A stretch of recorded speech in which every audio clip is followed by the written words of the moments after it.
దగ్గర సీసీ కెమెరాలు ఆఫ్ అయ్యన్నారు, ఎందుకు రీజన్?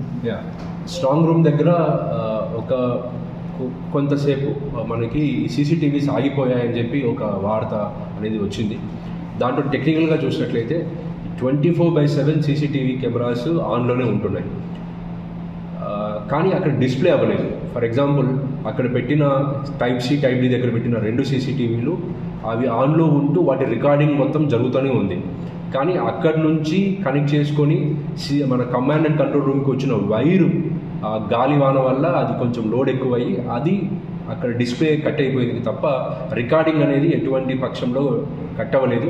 రికార్డింగ్ 24/7 ఆర్మడ్ గార్డ్ ఖచ్చితంగా ఉంటుంది. అటు ఎటువంటి ప్రక్రియ కానీ ఎటువంటి ఇబ్బందులు కానీ జరగలేదు. అది క్యాండిడేట్లకి అందరికీ కూడా ఆల్రెడీ చెప్పడం జరిగింది, వాళ్ళని కూడా వెళ్ళి చూసుకోవడం జరిగింది. ఇక్కడ ముఖ్యంగా మీరు చూసినట్లయితే transparency is most important.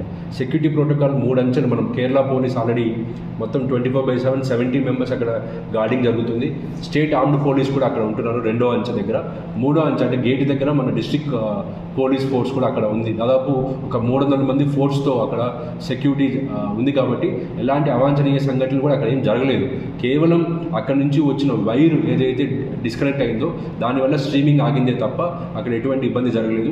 But అయినప్పటికీ కూడా నేను చెప్పడం ఏంటంటే కంటెస్టింగ్ క్యాండిడేట్స్ ఎవరికైనా డౌట్ ఉంటే ఆల్రెడీ 24/7 సీసీటీవీ కెమెరా పనిచేసిన రికార్డింగ్ కూడా మనకు ఆల్రెడీ లభ్యంలో ఉంది. వాళ్ళు ఎవరైనా చూసుకోవాలంటే కూడా చూసుకోవచ్చు. సో అలాంటి ఇష్యూస్ కూడా రాకుండా మేము ఏం చేసామంటే లోడ్ అనేది తగ్గించాము.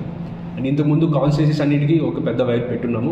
ఇప్పుడు ప్రతి కాన్స్టిట్యున్సీ స్ట్రీమింగ్ కోసం సపరేట్ వైర్స్ ఇవ్వడం వల్ల 24/7 అక్కడ జరుగుతుంది. దాంతోనే కాకుండా మనం ఇంటర్నెట్ కనెక్షన్ కూడా ఇచ్చి కేవలం డిస్ట్రిక్ట్ కలెక్టర్ గారికి కంట్రోల్ రూమ్లో పెట్టడం జరిగింది. సో ఎప్పుడైనా గాలివాన వచ్చినా కూడా ఇంటర్నెట్ కనెక్షన్ వల్ల ఉండడం వల్ల ఇప్పుడు అది తెగిపోయేదానికి ఆస్కారం లేదు. సో కమాండ్ అండ్ కంట్రోల్ రూమ్లో 24/7 సీసీటీవీ కెమెరాస్ అనేవి పనిచేస్తాయి.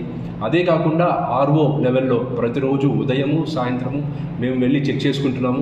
అక్కడ రిజిస్టర్లో లాగ్బుక్లో మెయింటైన్ చేస్తున్నాము. సీసీటీవీ కెమెరా ఫుటేజ్ కూడా చెక్ చేస్తున్నాము.